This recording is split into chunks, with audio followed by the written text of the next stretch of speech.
I'm a journalist, and I love to ask you questions, of course. So I'll start with some questions. I have 3 for you. Who thinks he or she is pretty well informed about what is going on these days in China? Give me some show of hands, please. Pretty well informed? 3, 4, 5, 6? Yeah. Okay. Who thinks there is enough independent news available about China these days?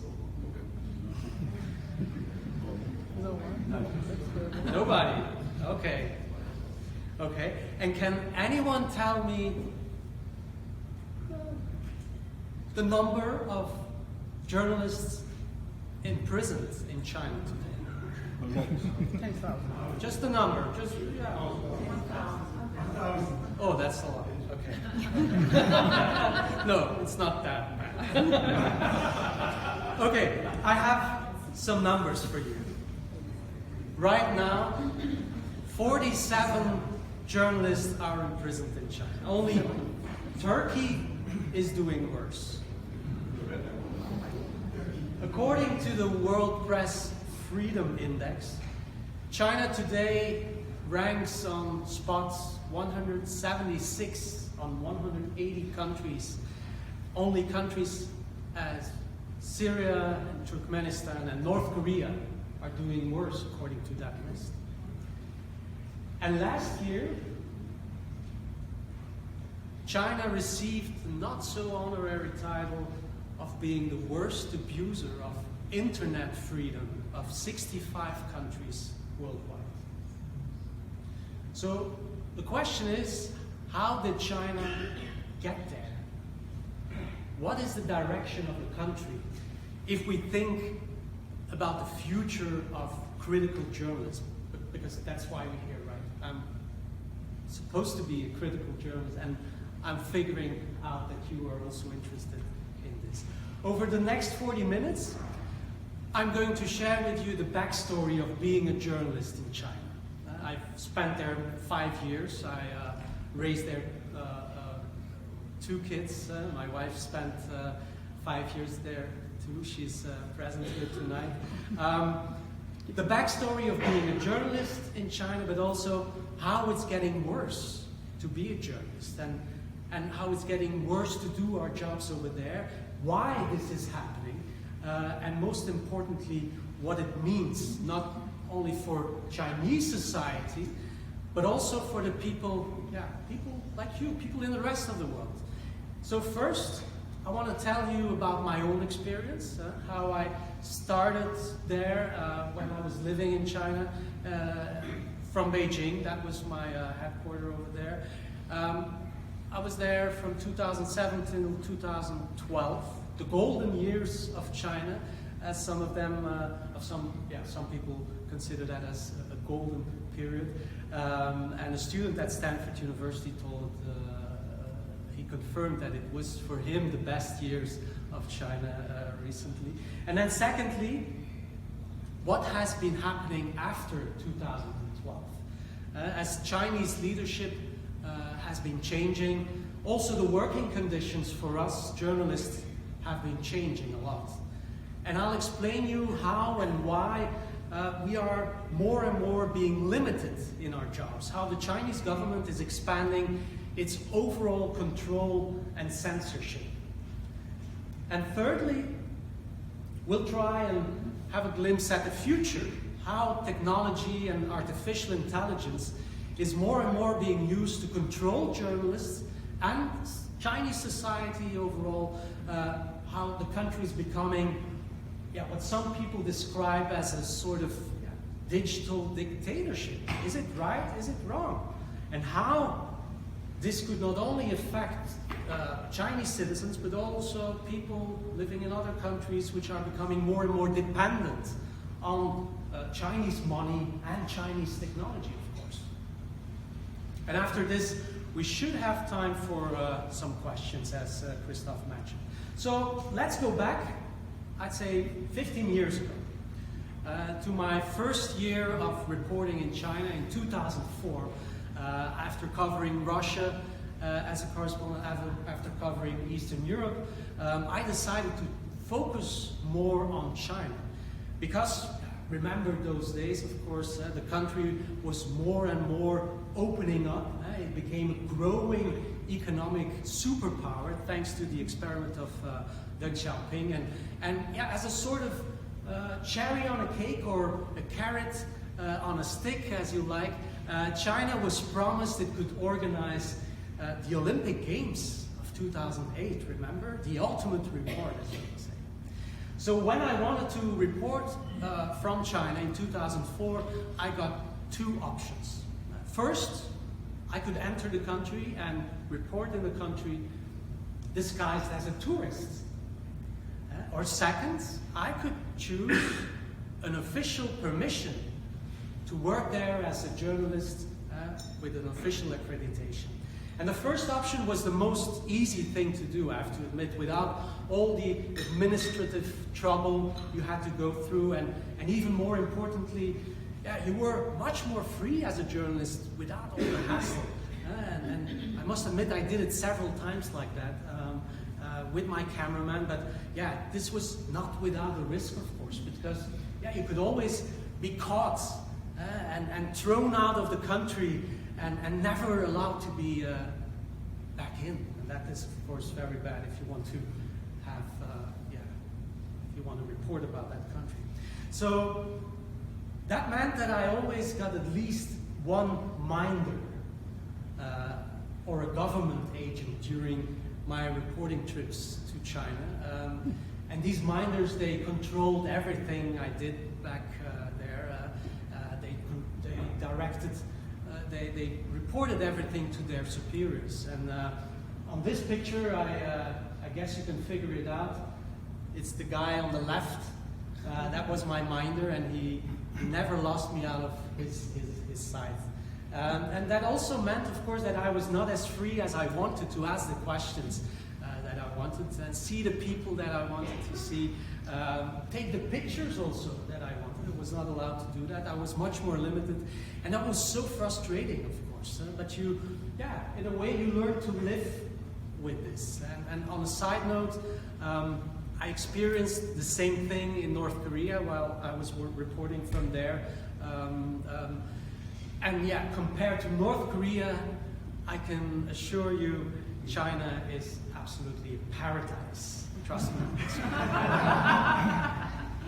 But then, 1 year before the Olympic Games in 2007, things started to change for us, for journalists, for foreign journalists. The Chinese government, under President Hu Jintao, realized that it was very important to be more transparent, and it loosened the strict rules for us journalists. For example, we got rid of that minder. We did not need to ask for official permission anymore to travel around, and we became much more free. But yeah, the lift of these restrictions counted only for us. It was only for us foreign journalists. For the Chinese journalists, everything stayed the same. And this was the place where I opened the very first China Bureau for Belgian media ever. It was in the middle of the diplomatic compound in Beijing, Tiangong. And yeah, it's a place where almost all foreign journalists had their office there as a representative office. And it soon became clear why the Chinese government wanted us foreigners over there. Because this was apparently the place where they could keep an eye on us. I heard these legendary stories from colleagues about a secret floor in that building on the right. My office was on the 12th floor. One secret floor full of government spies who were constantly monitoring us, apparently, tapping our phones, listening in on us with these listening devices, shadowing us, just like you see in these James Bond movies. And to be honest, I went looking for these things when I settled down in the office. Yeah, I opened up the light bulbs to see where the microphone was hidden, and opened up the telephones and the printers, and But I didn't find anything.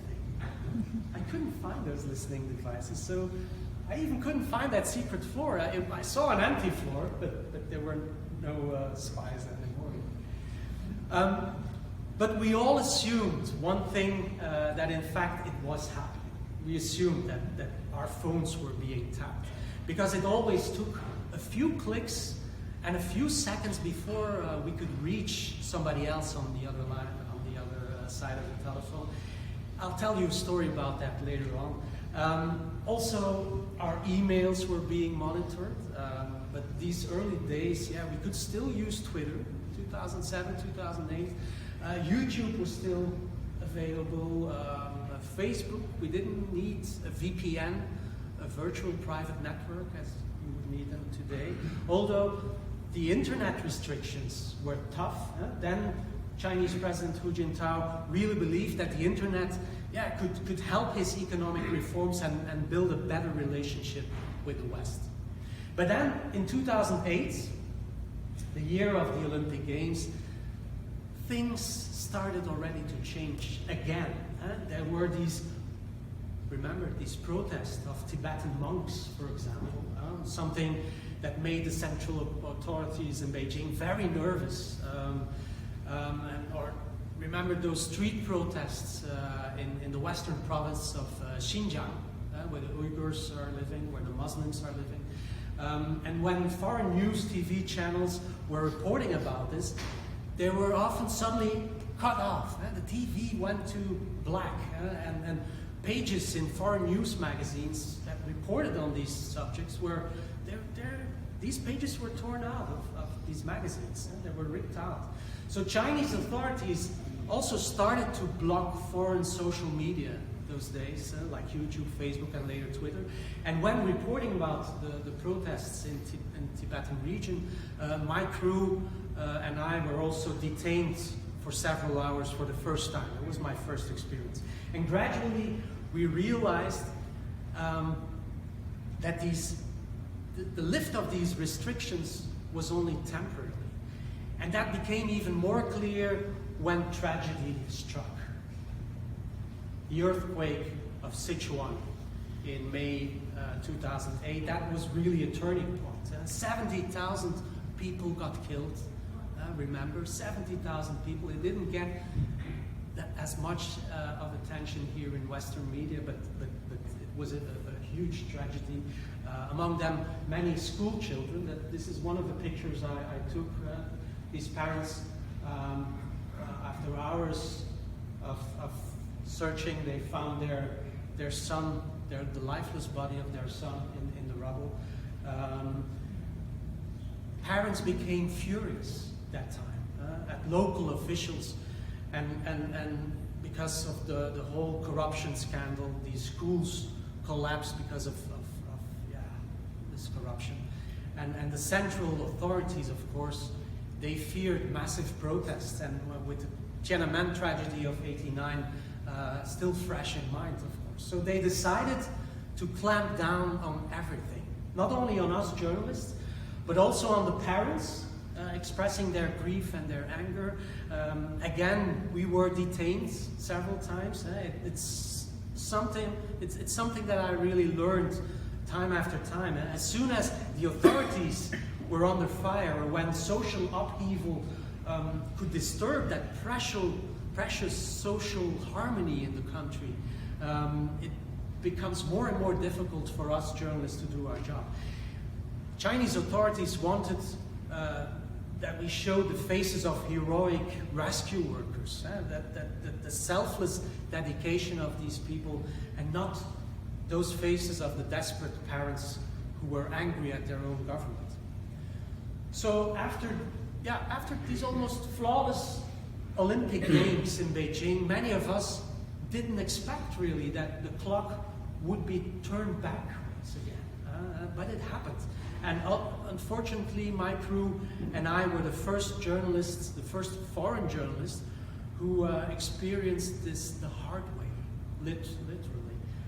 And let me tell you quickly the story of what happened to us in Henan, in the province of Henan. It was for the World AIDS Day, traditionally on December 1st, I wanted to report about a blood transfusion scandal in the province of Henan, one of the poorest provinces in all of China. Farmers and their families sold their blood in the 90s, but yeah, they contracted the HIV virus because of tainted needles, and whole villages got eradicated. And I wanted to make a story 10 years after that horrible story came out, a story about the many orphans that were left behind in the orphanages without their parents. But the local authorities didn't like that. Somehow they managed to listen in on our phone conversations with an HIV activist. He was planning to pick us up at the train station while we sneaked in from Beijing. He was arrested when we arrived, and the whole day we were being shadowed by local authorities, and we were always being stopped when we wanted to talk to people, to witnesses. And in the end, we were physically attacked by a group of thugs working for that local government. They took our video material. They forced us to take off our clothes. It was end of November, bitter cold in Henan, and they beated us until we were bleeding. And I can assure you this was a very traumatic experience. Still, when I'm thinking about that moment, I'm still shivering. And to be honest, we thought we were being killed, we were getting killed. And in the end, we were put on a plane back to Beijing, and we were told never to come back again. And it became a worldwide front page story. Like here, in the New York Times, it was a front page story, and the Guardian, and it became a story that no journalist wants to be in a story like this, of course. And initially, Chinese media were saying that this was fake news, that we made up the whole story. But after a few months, and yeah, to my big surprise, we got official apologies from the local government, and we got even some of our properties back, even the videotapes. But all of our footage was erased, of course, so we couldn't really do anything with it. I could tell you many more stories of my life as a China reporter. For example, in 2009, it got even worse with all these historic anniversaries. From the Tiananmen massacre, 1989, the Tibetan uprising, the Uyghur uprising. By the way, these anniversaries are all coming up this year again, so maybe you can already know what we can expect. But telling these stories would take a whole night, I'm afraid. So I wrote them down in my first book on China. And I soon realized that if you want to become a critical China reporter, you must be prepared to get a lot of opposition from the authorities. But I believe our work became even more difficult in 2011, when the Arab Spring also created a lot of tension in Beijing. Authorities feared the similar protests on the streets of Beijing. A similar protest movement could overthrow the Communist Party, they feared, and so they further clamped down on free speech and critical journalism. For example, what you see here is a picture I took when my crew and I were taken into custody at a local police station near Tiananmen. Officially, we were invited for tea, as the Chinese like to call it. That's the official expression of Chinese police. We also got several nightly visits from the police at our apartment door, waking up the whole family to see our passports, and we were threatened we would lose our residence permit in China if we would continue reporting like we were doing. But if there is something that I learned during those 5 years in China, it was that, you really have to adapt as a journalist to the Chinese system if you want to survive as a journalist. You have to play it smart in a way. You can easily make a story every day that makes the front page, but you'll get in trouble every day. It will make your life and the lives of the rest of your family miserable, and you'll get kicked out of the country in the end. So you must learn to adapt your style and also bring the positive stories about China, and that's something that I also did, because believe me, there's a lot of positive things going on in China, of course, also. Many good things are happening there, and never before in history, we all know that, a government lifted so many citizens out of poverty, for example. But just for the record, Chinese authorities don't like to call all this censorship, of course. This is not censorship in their eyes. They call it rather guidance of the public opinion. And the idea is that speech must be properly directed in order to preserve social and political stability. That's their reasoning behind this. And this involves, of course, detailed instructions from the propaganda department, what cannot be reported and what must be reported. So let's maybe go to the present. Let's go to China today. We've seen things really change in 2012 when this man came to power. Xi Jinping, a man who's still in power today and who will stay in power for at least a decade, if it's up to him. President Xi Jinping, he has made it clear that from the start, he has far bigger plans than his predecessors. He wants to turn China into what I call a sort of cyber superpower, with much stricter domestic regulation, with technological innovation, and with a more direct foreign policy.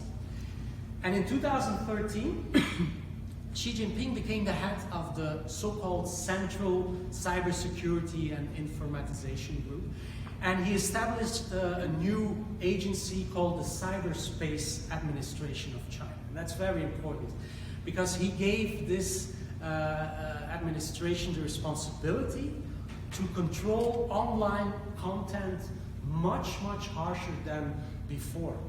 And he also wanted to increase cybersecurity and developed, he wanted to develop a sort of new digital economy. So today, cyber power sits at the intersection of 4 Chinese national priorities. Number 1, Xi Jinping wants to ensure a harmonious internet. And what he means by that is that the public opinion is being guided, as I explained before, by the government and is tightly controlled to stop any political mobilization that could undermine the regime. Secondly, he wants to reduce Chinese dependence on foreign suppliers of digital and communication technology, meaning that China could or should only invest in the development, mainly, of its own advanced technologies to become the world leader in AI, to become the world leader in quantum computing, and to become the world leader in robotics, too. Thirdly, Xi Jinping wants to beef up Chinese cyber force as part of the People's Liberation Army to counter any cyber attack from the outside.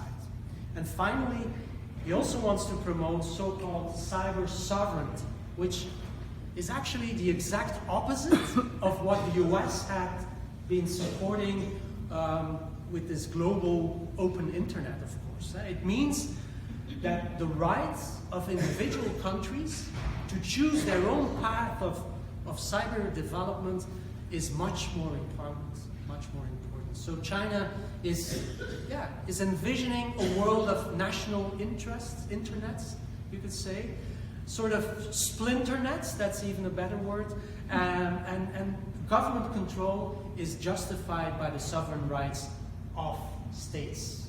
That's what Xi Jinping argues.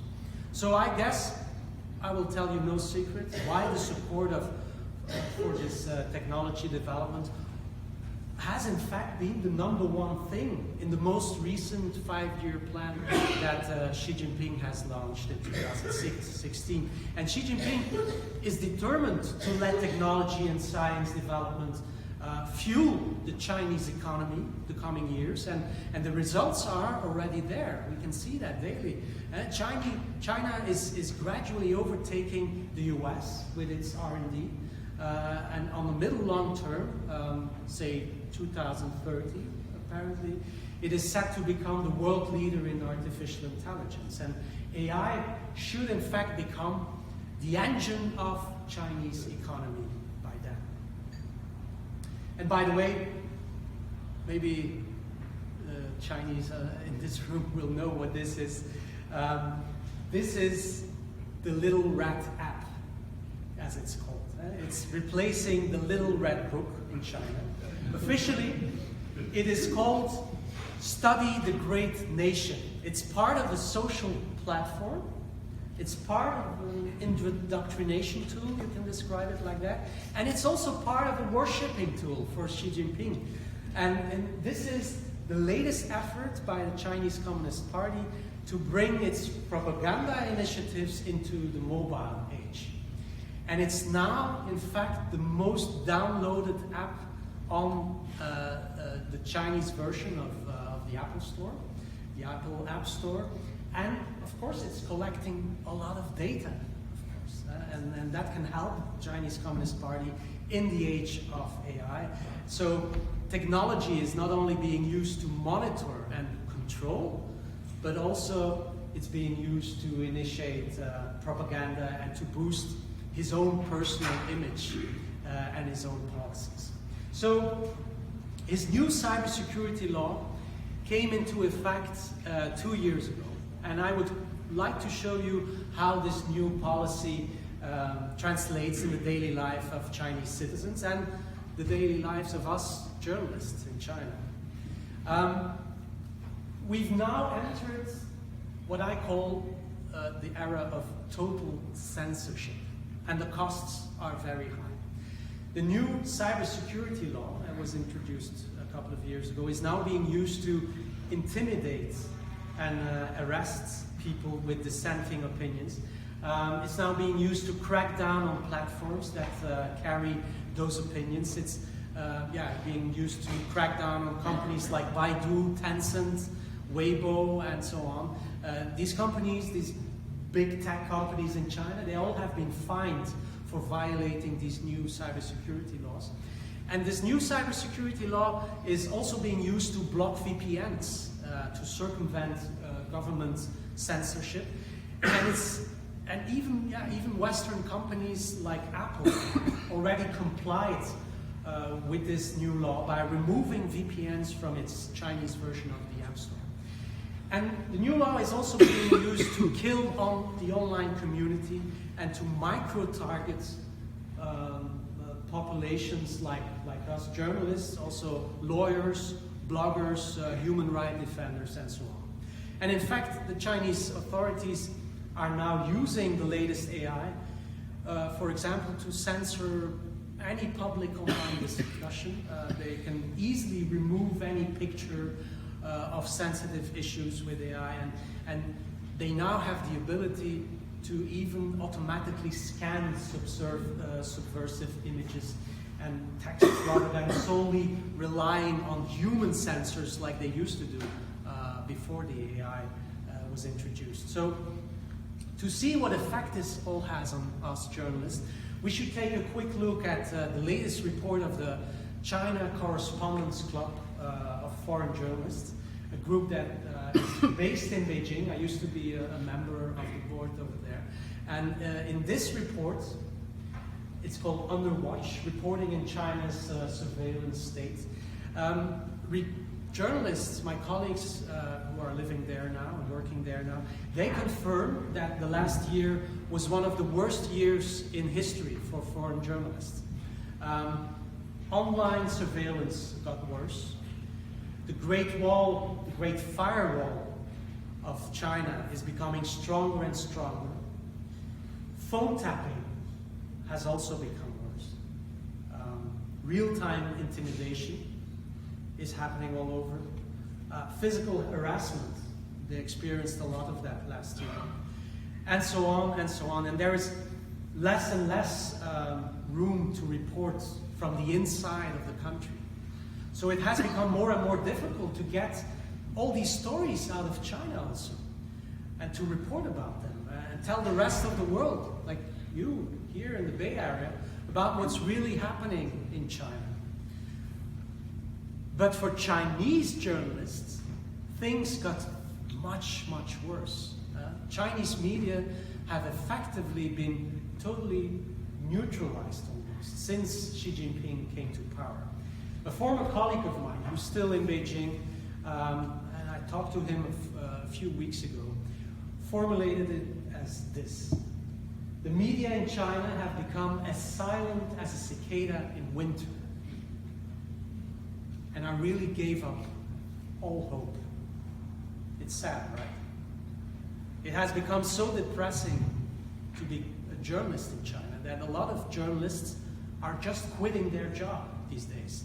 They are so tired of and so burned out because of this whole thing. And not to quote another colleague, the truth is not getting out there anymore. A former assistant told me, he's still working in China these days. He's working not for Leuven University, but for Ghent University from Beijing. He told me that everybody is trying to keep a low profile as a journalist because nobody wants to get in trouble. And Chinese journalists themselves have become masters in what I call self-censorship. Everything that is too sensible to report on is being avoided. From falling stock prices, this is very sensitive, bad economical numbers, that could hurt the central Chinese government, reporting about controversial people, reporting about certain politics. So Chinese authorities fear that it would create unrest in the country, that it could spark mass protest, that it could feed criticism. Investigative journalism in China is almost as good as dead in China these days. Even for entertainment news, it has become very difficult. There's no freedom anymore. Even performing artists with dyed red hair, they cannot appear on screen anymore. Otherwise, Chinese central authorities would reprimand these journalists about this. Oh, and maybe this. Don't dare to compare Xi Jinping with Winnie the Pooh these days. Once again, Chinese authorities don't want to call this censorship, but when something is being censored in China, they say it's being harmonized. A very confusing way of phrasing it. There was maybe not all of you remember what this is, but this was a way of the Chinese online community to talk about their president. And because there's sort of resemblance between both, they started to picture Winnie the Pooh when they wanted to criticize their president. But they clamped down on that, so no Winnie the Pooh anymore on social media platforms in China. So, with the digital surveillance speeding up, it seems like China is truly becoming what George Orwell once had in mind when he wrote 1984. A book that isn't banned in China, by the way. Xi Jinping is now perfectionating an intensive surveillance system that is limiting the power of critical voices like those of us journalists. In fact, since he came to power, China has become the world's biggest market for security and surveillance tech. By the year 2020, next year, more than 300 million surveillance cameras, that's 6 times as much as the number here in the US, will be installed all over China, and many more cameras will be installed. And combined with this state-of-the-art of facial recognition and artificial intelligence, it's becoming more and more easy to identify and track 1.4 billion people. So let me give you a few examples of this, surveillance. Here in the city of Shenyang, police has set up cameras linked to facial recognition and a big outdoor screen, like we see here. So every time a jaywalker or a speeding driver is caught, his picture will appear on that screen. And in fact, I must admit, the numbers show that it's working. It has become much more safer in China, in this town, in this city. There are less jaywalkers and traffic violators. There are not that many traffic violators either. So, but of course, sometimes it's artificial intelligence, so it still has to learn a lot too. Sometimes things are going wrong too. Like when last month in the city of Ningbo, AI caught the CEO of one of the largest companies in that city as jaywalking.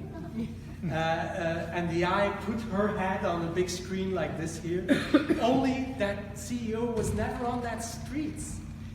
The AI had mistaken her head on a big commercial that was pictured on the side of a bus crossing that crossroads. And it thought that it was that CEO of that company, and her head was pictured on that big screen.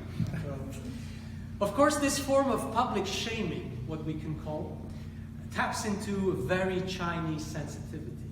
And the fear of losing face, that's very crucial in Chinese society. The whole point is that people don't really know if they're being monitored. And that uncertainty makes people more obedient also. So in addition to self-censorship, China is working on what you can call self-surveillance too. And China is also using that system to track members of the Uyghur Muslim community in Xinjiang, the western province, a minority. For Uyghur Muslims, the situation has become much, much worse the last years. A lot of them are now under surveillance. A lot of them are locked up into re-education camps in that part of the country. Some of you have maybe heard already. And most of these Chinese journalists that are detained, the 47, they are in fact from that region. They are a Muslim minority. So let's maybe also have a look at that example here. In the city of Zhengzhou, for example, police is now using facial recognition glasses where they can scan individuals. It's still not working perfectly, but yeah, it looks a bit like the Matrix. Remember that movie? Any ethical or privacy issue is in fact not really on the table these days in China. Based on facial recognition, China is also building a huge national database called Sharp Eyes, the Sharp Eyes database, that includes suspected terrorists, criminals, political activists, journalists. Up to 30 million people are already in that database, and it's growing. So people living in China are leaving behind a sort of huge digital footprint, more than us here in the West. So, in fact, Big Brother is watching you already in China. And this has been a great help to police the whole country. For example, they have been stopping wanted criminals who wanted to simply join a concert of a famous Chinese pop artist.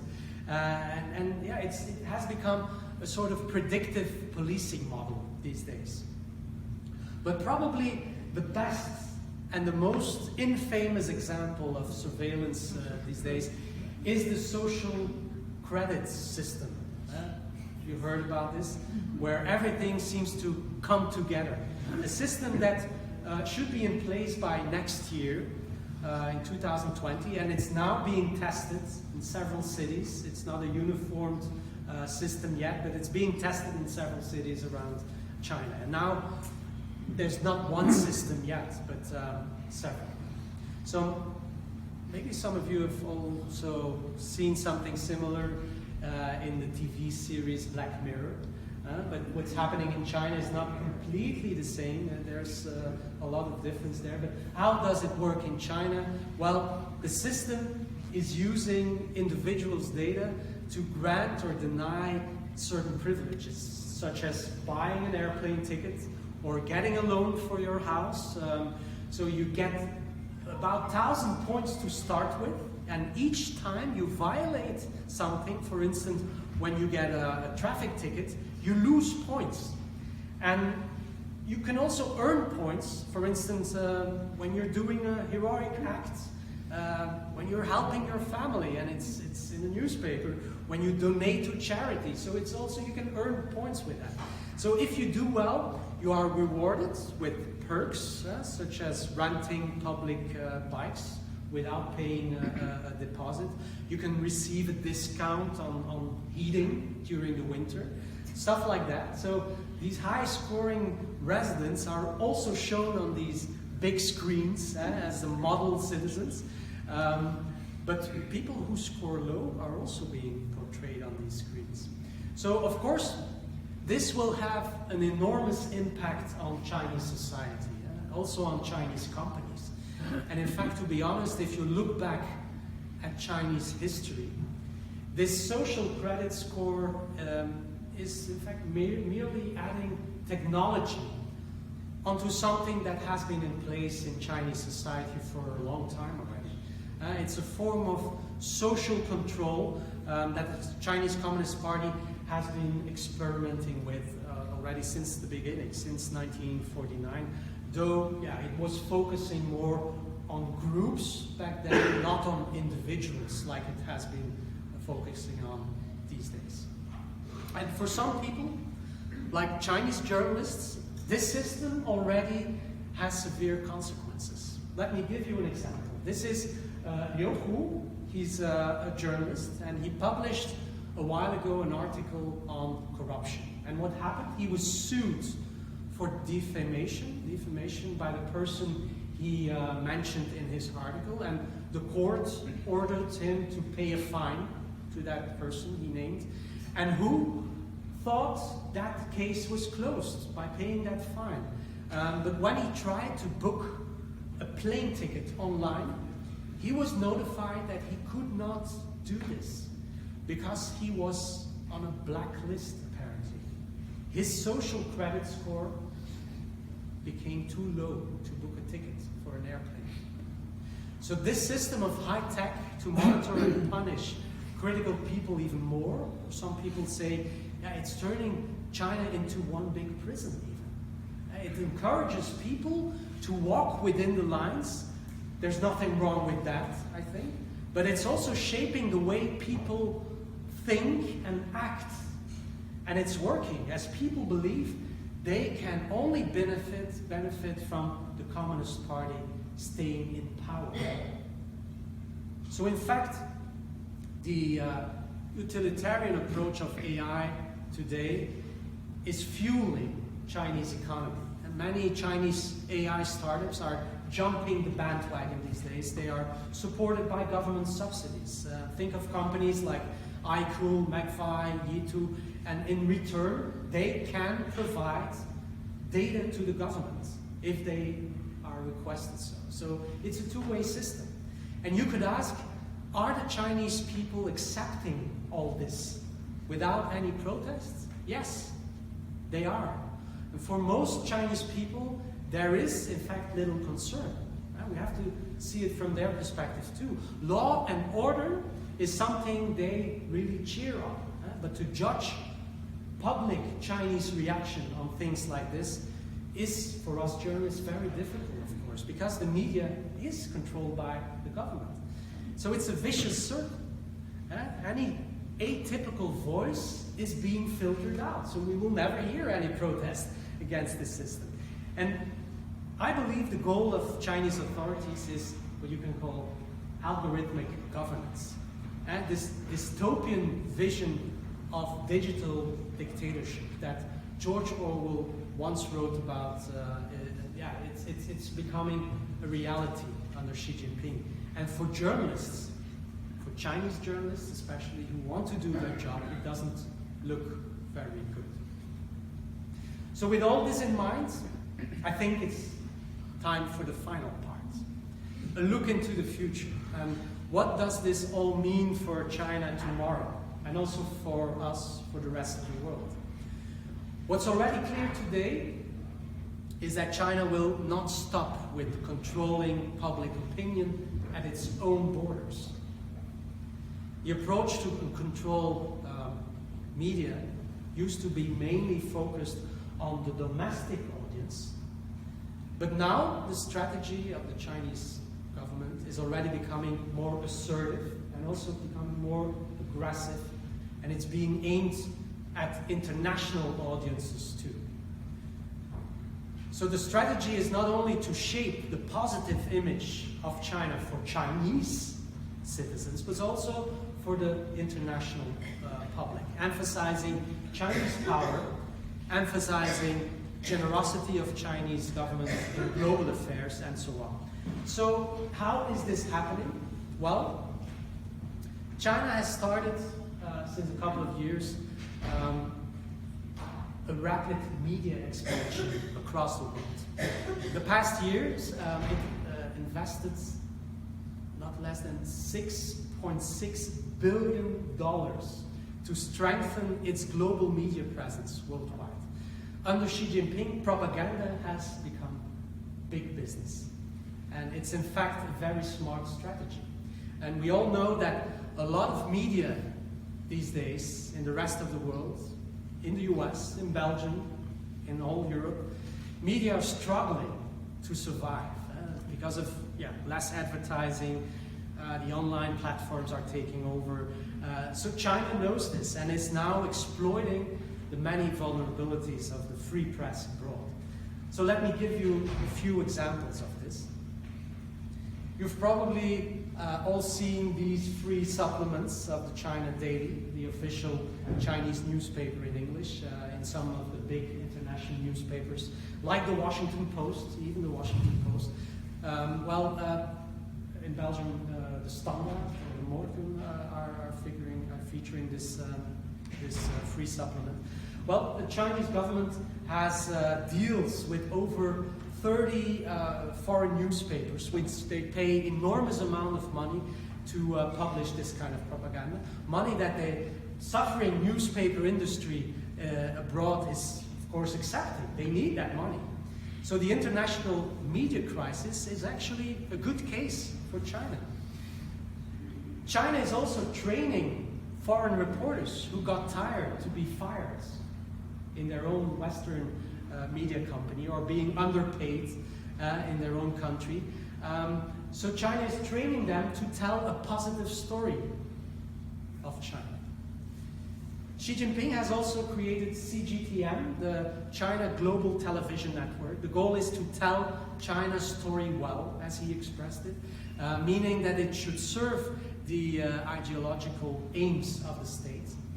And China is also creating these big institutions like the Confucius Institutes all over the world that influence opinion on China. So in fact, what Xi is doing, Xi Jinping is perfectionizing a sort of strategy, what the Chinese are calling, in fact, media warfare. It's a term they themselves created in 2003 already. It's a strategy that has become part of the official military strategy of China since 2003. And the goal is to influence public opinion overseas in order to nudge foreign governments into politics that are favorable toward Chinese Communist Party. And it is propaganda, you can call it propaganda, to preempt decisions that would go against China.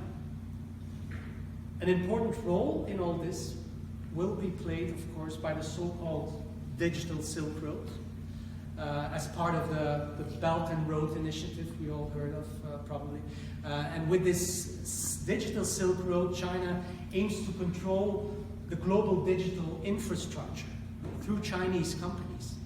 And for a good understanding of this, we must look at how Chinese private companies have been investing in digital infrastructure in Africa, for example. How they are launching TV satellites, how they are building networks of fiber optic cables, how they are investing in media companies. African countries have become the most important test beds for China. Nigeria, for example, has in fact duplicated Chinese data localization law, part of the Cybersecurity Law, but also the Middle East. It's not only Africa, also it's happening in the Middle East, it's happening in Southeast Asia. Vietnam is taking over some Chinese legislation. So we should also see the whole discussion around building that 5G network, that recent hot topic in media, which would give China enormous advantage, of course. The Huawei case is closely related to this. And with this digital Silk Road, the Chinese want to carry information around the world. Nothing wrong with that.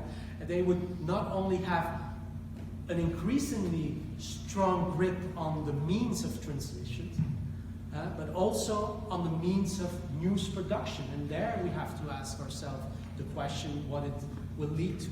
So China is thinking like this. Once you have control over all the key nodes of the information flow, you can use them as you want. In doing this, you can say that China is playing a far bigger game than what Russia is doing, or than what Iran, for example, is doing. And China is actually redrawing, in my opinion, the global information order by doing this. It's providing the template for other authoritarian regimes, and it's setting the tone. Look, for example, how the government of Tanzania is already developing a domestic censorship apparatus that's completely copied from the Chinese one. And the crucial question, of course, is why? Why is China doing this? Well, it's clear that when Xi Jinping came to power, he wanted to shift the global balance of power more eastwards, while his predecessors had no real ambition to do that, and they were more focused on these internal affairs, this internal harmony of China. It's the ambition of Xi Jinping to increase the power of China on all levels. And he understands that media have not only become the battlefield on which a global information war is being waged, but the media itself are in fact the weapon of attack. That's how we should understand this.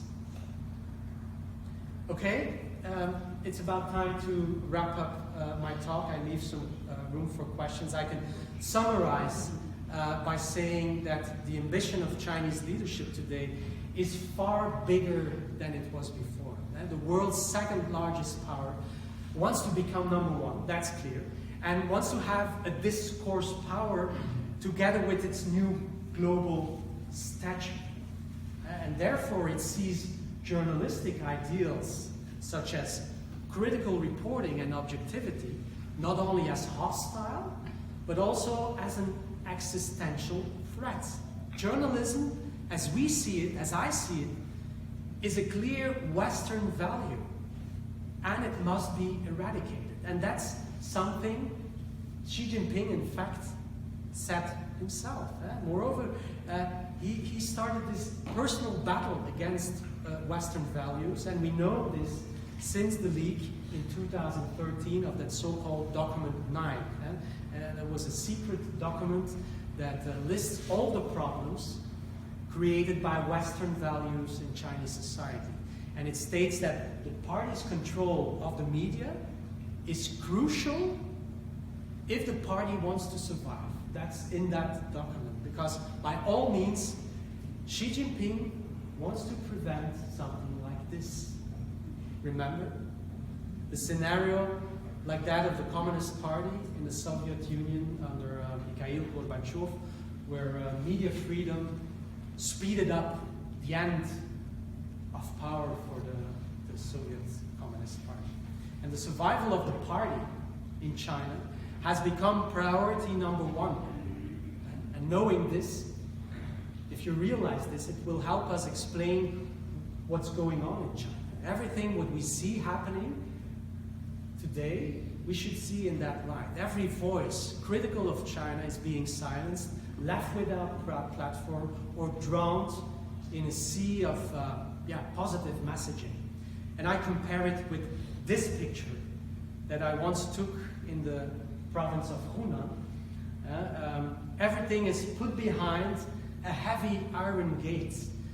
But the most frightening thing, I believe, is that these Chinese tactics towards critical journalism and its oppressive model of society is more and more being exported to other regimes in the world. This is becoming a template for other authoritarian or wannabe authoritarian regimes as a new iron gate that must keep citizens under control. And by building digital highways worldwide, I believe that Xi Jinping is not only setting the tempo for global censorship, but he's also setting his eyes on the global information order. And as the US today, under Donald Trump, continues to retreat from the global platform, retreat from its leadership position, it becomes much more easier for China to do this. And I end my talk by saying this, ladies and gentlemen, I think we have to wake up. Because this is not a mere battle for power, I believe, but it could well be the ultimate battle for journalism itself.